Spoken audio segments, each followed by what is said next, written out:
Hello, ladies and gentlemen, and welcome to the Discriminating Gamer. You know, I am really good at crastination. You might even say I'm a.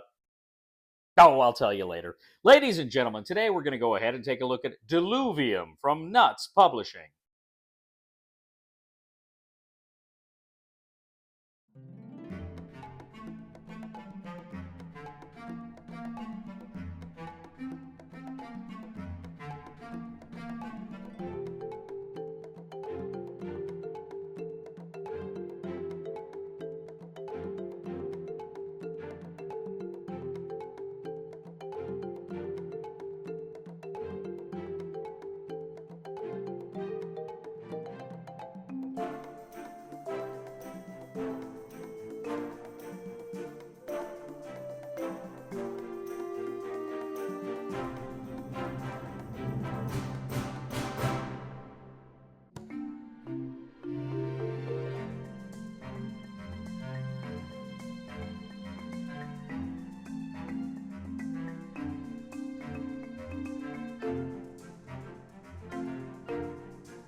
In Diluvium from Nuts Publishing, 1 to 4 players take on the roles of various explorers as they attempt to conquer the realm in this 4X game that claims to play in under an hour.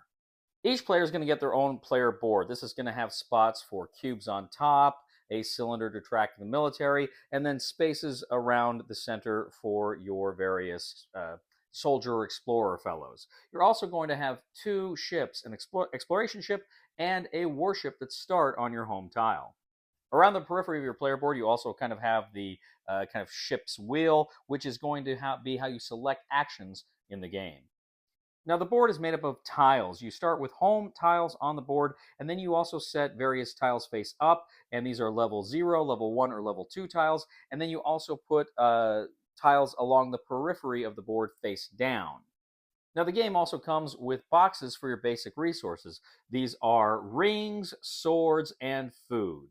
Each player will put kind of their little resource holder in front of them, which holds 6 and exactly 6 resources, because throughout the course of the game, you can never have more than 6 resources at a time. In this game, you only ever have 4 actions you can do. The first action is explore. You can move your explorer ship up to 2 spaces, generally speaking, although you can spend more food in order to have them move more spaces.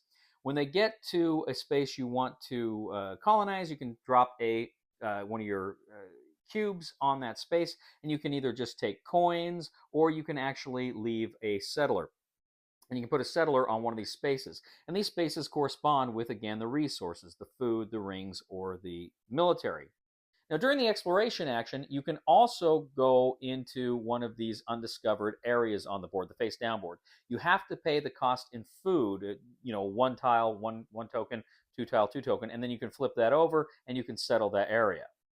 Now, you have the settle action, and the settle action allows you to place 2 of your settlers in any space on your home tile or on a space you've explored with one of your cubes on it in one of the areas there near those resources. Now, you can do the production action. Essentially, when you do that, you pick 1 tile and you can produce the resources from the units you have there. So you can take those resource tokens and put them on your resource holder. But then you can also essentially spend them. For every 2 swords you spend, you can upgrade your warship's military capability. For every 2 rings, you can get 3 gold coins. For your last action, you can do engage. Now, this is where you move your warship. You can move your warship up to 2 spaces. Again, you can spend food to make it move more. Now, if this ship moves into a space with an enemy, that is to say, if they are settled there, they're going to scare off everybody in that spot. Now, they'll leave their cube there, but their exploration ship and any of their settlers will leave and they'll go back to the board. The ship will go back to the home tile. And for every unit you've scared off, you gain 1 coin. Now, sometimes when these other tiles are being revealed, you may reveal monsters. Your warship can engage with the monsters. If you can go and your combat ability is such, or your tokens added onto that is such that you can defeat that monster, then you kill the monster and you're going to gain a reward, sometimes a hefty reward in tokens. Now, if you move your ship into a space with another player's warship, then you have combat. Now, when you have combat, essentially, you're looking at your relative positions on your military tracks, and then you can spend a number of your sword tokens to defeat the enemy. Who's ever got the highest battle total after those things are added up wins, and the loser, of course, again, has to leave. Now, throughout the game, too, as you're doing the different actions, you are exposing parts of your will on your player board, and that may also give you access to more tokens, more gold tokens during the game. Now, as I say, you've got the 3 tokens that come in little boxes, little player token boxes. As you're playing the game, every time you spend tokens, they don't go back there, rather they go into a discard token box. That's because as soon as one of these 3 token boxes runs out and there's no more tokens there, you move to the end game. So if one of the boxes is empty at the start of the first player's turn, then you complete that final round and game over. At that point, players are going to go ahead and count up all of their coins. Whoever has the most gold coins wins. Diluvium. We'll get back to the review in just a moment. I want to take a minute to ask you to check out my other channel, that is Cody Carlson, PhD, where we talk about history, books on history, military history. I even post some of my lectures for my classes on there. Please check that out. Please subscribe to that channel. And now, back to the review.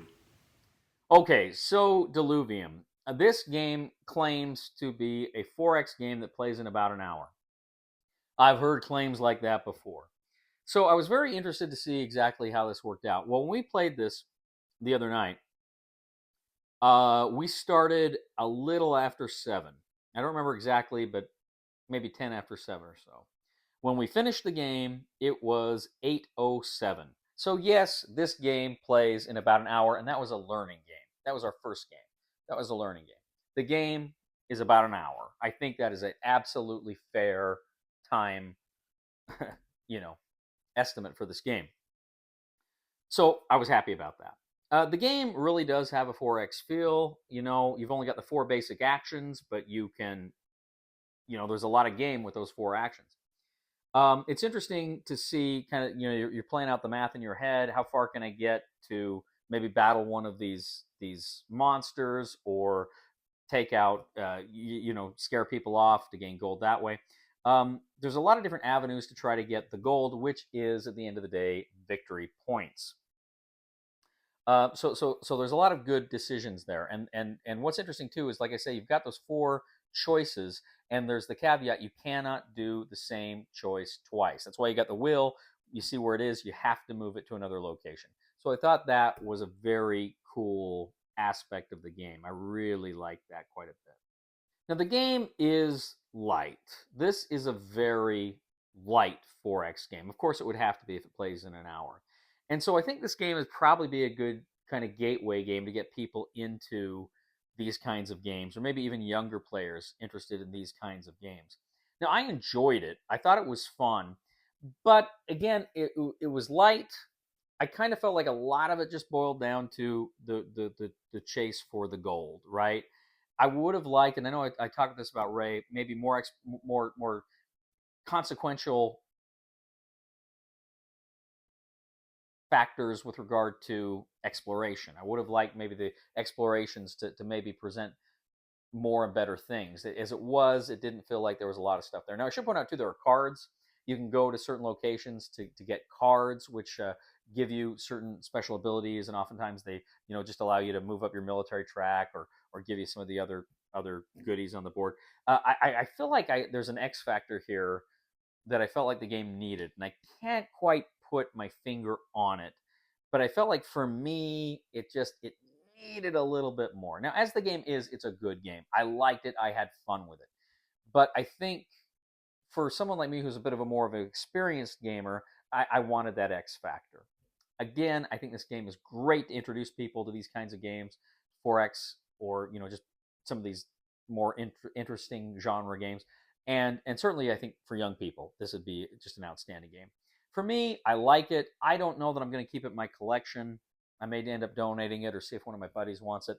I like it. I just don't know that I'm going to keep coming back to it. I will say, too, in its favor, it leads to some pretty tight games. For instance, in the game you're seeing here, there was a bit where I had found a monster, but it was a super powerful monster, and I didn't have enough time to get the swords I needed to take it out. Taylor, he came down, and he was able to defeat the monster. He got like 12 gold for that. I'm like, crap. So I'm trying to figure out what to do to maximize my last turn. Because I've got a hefty amount of gold, but I'm thinking I don't have enough. And I actually I took my warship to one of his locations where I think he sold his warship from. And I forced all of his guys, he had 3 guys there and a ship, back to his thing. So I got like 4 gold for it. Well, when we came down to scoring, it was relatively tight all the way around, but both Taylor and I had 23 gold. We both had 23 gold. And so the tiebreaker was whoever had the fewest explorers on their player board. And it just so happened that because I had scared all his guys back to his player board, he had one more than me. So that's how I won the game. And that was cool. I liked it that it was that tight, and it came down to that. I thought it was fun. So I think this is a fun game. It's a good game. I don't know that it's a great game. I'm going to go ahead. I'm going to give this a 6.5 on the Cody scale. I think it's fun. I think it's a good game. I just don't know that it's really one for me. Well, thank you once again for joining us today on The Discriminating Gamer.